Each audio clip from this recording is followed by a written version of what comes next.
सुचारू रूप से सारी व्यवस्था लोगों को मिलती रहे, कोई मरीज परेशान ना हो, किसी को किसी तरह की कोई कठिनाई का सामना ना करना पड़े, इसलिए व्यवस्था का निरीक्षण करना आवश्यक होता है और ये हमें करते रहना चाहिए ताकि सब लोग आप लोगों को सेवा देते रहें। सारे चिकित्सकगण, चिकित्साकर्मी, सारे सफाई कर्मी, गार्ड, सबके सब सेवा में हमेशा तत्पर रहते हैं और वो हमेशा रहते हैं।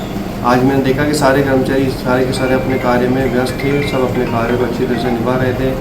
कुछ थोड़ा बहुत कमियां थी, उनको सुधारने की आवश्यकता है, उनको हमने इंस्ट्रक्शन दे दिया है और तुरंत वो सुधार भी लाएंगे। सफाई का विशेष ध्यान रखा जा रहा है। ट्रॉली मैन जो कि हम पहले एक भी नहीं मिलता था, आज हमने 2 ट्रॉली मैन को नियुक्त कर दिया है पहले पिछले 5 दिन से, जो कि मैंने भी आया तो चेक के सबसे पहले ट्रॉली मैन वहीं खड़ा मिला मुझे, एक महिला और एक पुरुष। 2 ट्रॉली मैन हमने रखे हैं ताकि किसी को असुविधा ना हो और अंदर जाके जो कि व्यवस्थाएं सारी तुरंत अटेंड हो। पेशेंट रैपिड रेस्पॉन्स टीम का धीरे धीरे व्यवहार में थोड़ा सा बदलाव की ज़रूरत है, तो वो जल्दी ही आ जाएगा क्योंकि रैपिड रेस्पॉन्स हमेशा मिले पेशेंट को और त्वरित गति से इलाज होकर वो स्वस्थ हो जाए। ये इसी के वजह से मैं रोज़ कैजुअल्टी का एक बार राउंड देता हूँ और देखता हूँ व्यवस्था सुचारू रूप से चल रही है या नहीं चल रही। जी सर, आज अस्पताल का निरीक्षण किया है, क्या देखने को मिला सर? यहाँ सुचारू रूप से सारी व्यवस्था लोगों को मिलती रहे, कोई मरीज परेशान ना हो, किसी को किसी तरह की कोई कठिनाई का सामना ना करना पड़े, इसलिए व्यवस्था का निरीक्षण करना आवश्यक होता है और ये हमें करते रहना चाहिए ताकि सब लोग आप लोगों को सेवा देते रहें। सारे चिकित्सकगण, चिकित्साकर्मी, सारे सफाई कर्मी, गार्ड, सबके सब सेवा में हमेशा तत्पर रहते हैं और वो हमेशा रहते हैं। आज मैंने देखा कि सारे कर्मचारी सारे के सारे अपने कार्य में व्यस्त थे, सब अपने कार्य को अच्छी तरह से निभा रहे थे। कुछ थोड़ा बहुत कमियां थी, उनको सुधारने की आवश्यकता है, उनको हमने इंस्ट्रक्शन दे दिया है और तुरंत वो सुधार भी लाएंगे। सफाई का विशेष ध्यान रखा जा रहा है। ट्रॉली मैन जो कि हम पहले एक भी नहीं मिलता था, आज हमने 2 ट्रॉली मैन को नियुक्त कर दिया है पहले पिछले 5 दिन से, जो कि मैंने भी आया तो चेक के सबसे पहले ट्रॉली मैन वहीं खड़ा मिला मुझे, एक महिला और एक पुरुष। 2 ट्रॉली मैन हमने रखे हैं ताकि किसी को असुविधा ना हो और अंदर जाके जो कि व्यवस्थाएं सारी तुरंत अटेंड हो। पेशेंट रैपिड रेस्पॉन्स टीम का धीरे धीरे व्यवहार में थोड़ा सा बदलाव की ज़रूरत है, तो वो जल्दी ही आ जाएगा क्योंकि रैपिड रेस्पॉन्स हमेशा मिले पेशेंट को और त्वरित गति से इलाज होकर वो स्वस्थ हो जाए।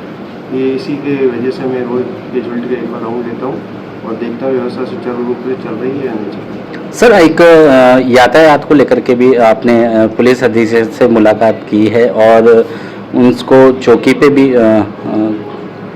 मैं सबसे पहले हमारे एसपी साहब को धन्यवाद देना चाहता हूँ कि हमारे यहाँ काफ़ी सारी परेशानियाँ आ रही थी यातायात को लेके और यहाँ पर जो कि सुरक्षा के लिए चोरियों का बढ़ता हुआ जो अपने पढ़ते आते हैं कि ये मोबाइल चोरी हो गया, कभी सामान चोरी हो गया, इन सभी विषय पे मुझे उनसे चर्चा करनी थी। तो एसपी साहब को बहुत बहुत धन्यवाद जो यहाँ पधारे और सारी व्यवस्थाओं को हमारे से प्रॉमिस करके जो जो हमने मांगा बिना देरी करे कुछ ही क्षण में सारी चीज़ें दी हमें।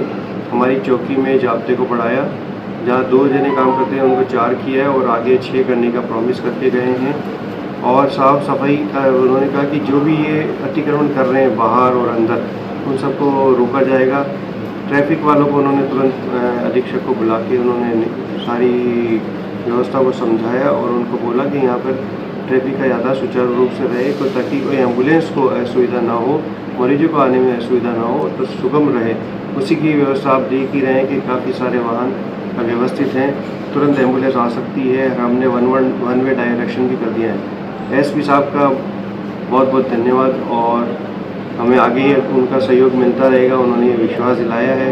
बहुत ही जल्दी उनके साथ हम मिलकर एक साइबर क्राइम के लिए बहुत ही विचार विमर्श और संगोष्ठी रखेंगे ताकि जो होने वाले ये साइबर क्राइम बढ़ गए हैं उसकी जानकारी हम मेडिकल स्टूडेंट को दे पाएंगे, स्टाफ को दे पाएंगे, यहाँ के कर्मचारियों को दे पाएंगे ताकि साइबर क्राइम भी कम हो सके।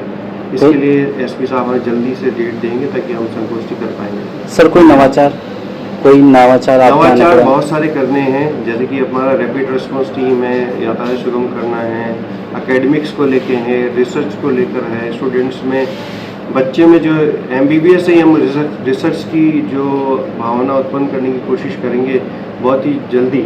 सरकार द्वारा भी एक प्रोजेक्ट आने वाला है जिसमें कि बच्चों से अंदर ही रिसर्च की भावना जागे। पढ़ाई के साथ साथ रिसर्च की आवश्यकता है, क्योंकि हमारे को जब तक रिसर्च नहीं होगा हम आगे नहीं बढ़ पाएंगे, डेवलपमेंट नहीं होगा, हम दूसरों पर डिपेंडेंट रहेंगे। रिसर्च हमारा खुद का होगा, डेवलपमेंट होगा, तो हम यहीं से प्रोडक्शन को बढ़ावा दे सकते हैं।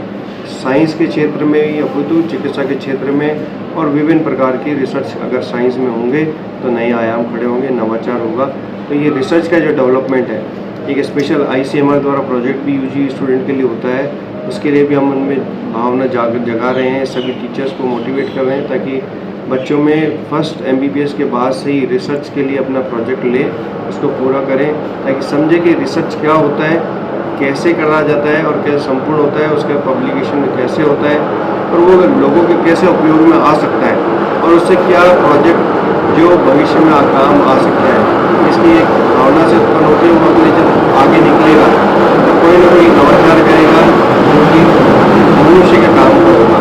ये इसी भावना से रिसर्च के लिए बहुत जोर डालेंगे, पढ़ाई पे जोर देंगे ताकि हमारा रिजल्ट काफ़ी अच्छा रहे। और बहुत सारी हैं जो हम धीरे धीरे एक एक करके सबको लेंगे, क्योंकि सारे काम एक साथ हमारे जो समयबद्ध तरीके से हम उसको आगे प्रोग्रेस करते चलेंगे। ठीक सर।